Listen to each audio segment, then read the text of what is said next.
Nous avons décidé aujourd'hui de parler d'autisme, estimant que le sujet est important, il est incompris, il est méconnu, les statistiques ne sont pas exactes. Certains parlent de 360 000 cas, d'autres de 400 000, voire j'ai vu 600 000 cas. Organisant ce débat qui entre dans le cycle débat-conférence de jeudi, nous avons choisi l'autisme comme sujet parce que c'est un sujet qui porte sur une pathologie incomprise, mal connue, les statistiques ne sont pas exactes et notre rôle en tant que média citoyen, c'est justement mettre la lumière et ouvrir le débat sur ce genre de sujet de société. Donc, je suis le fondateur de l'association IDMEJ pour les enfants aux besoins spécifiques, autistes. Nous, on est une association parmi d'autres, justement, qui font ce qu'ils peuvent. Hein. Donc, on essaye.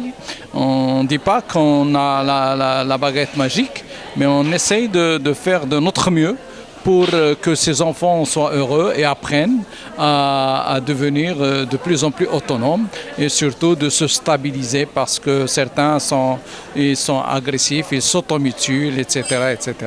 Donc il faut quand même qu'il y ait une vraie prise en charge et donc on fait ce qu'on peut. Nous avons des résultats, oui. On a remarqué qu'effectivement les enfants qui viennent très jeunes et ils ont une prise en charge justement de jeune âge, et bien ils arrivent à progresser. L'autisme touche une personne sur 100. Les enfants, ils naissent autisme, ils ne le deviennent pas. Et ils ont besoin d'être diagnostiqués le plus tôt possible parce que quand on arrive à faire le diagnostic très très tôt, c'est-à-dire on peut le faire les premiers mois de vie, mais on peut faire un diagnostic clair et définitif à 2 ans, on commence une prise en charge très tôt, ça va énormément les aider.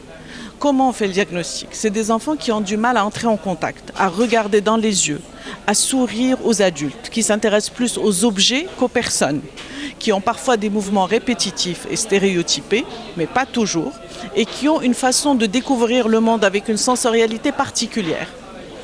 C'est des enfants en général qui sont normaux au niveau physique, qui n'ont pas d'autres maladies, qui n'ont pas forcément un retard mental et qui doivent être diagnostiqués le plus tôt possible pour une bonne prise en charge parce qu'après c'est quelque chose qui va être très lourd, qui peuvent ne jamais parler alors qu'ils peuvent en même temps devenir de grands conférenciers. Je vais commencer par parler de mon désir de faire un film sur les personnes qui sont différentes.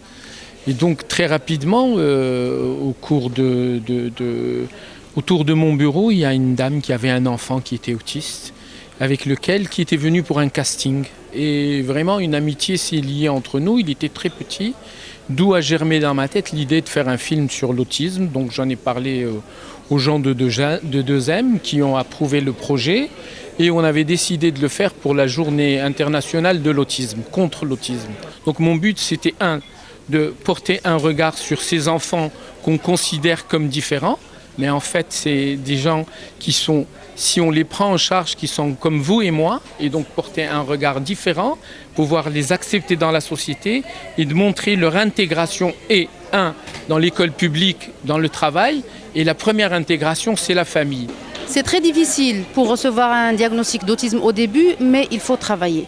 Il faut l'accepter, ignorer tout ce qui est critique de la société et travailler pour outiller son enfant et l'aider à vivre mieux dans cette vie et à être accepté par tout le monde. C'est notre enfant, il faut l'aider au maximum et chercher les bonnes informations et les bonnes références pour l'aider.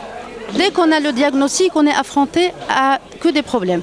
Le problème par rapport à avoir un bon diagnostic, le problème à avoir une bonne prise en charge, quel spécialiste et comment le trouver et quel type de prise en charge, le problème de l'école, est-ce que l'école va l'accepter ou pas, et le problème de l'AVS. Il faut chercher une éducatrice, une auxiliaire de vie scolaire qui va l'accompagner à l'école. Il y a toujours le problème de l'école, est-ce qu'il va l'accepter ou pas. Des fois, il n'aime pas avoir une personne étrangère dans l'école. C'est vrai que je vous ai parlé de problèmes, mais il y a des solutions par rapport à des problèmes. Les solutions, c'est les formations. Les formations, on comprend mieux c'est quoi l'autisme, on sait quoi faire par rapport à son enfant, qu'est-ce qu'il faut pour l'aider, pour améliorer la qualité de sa vie et pour mieux l'intégrer dans cette société.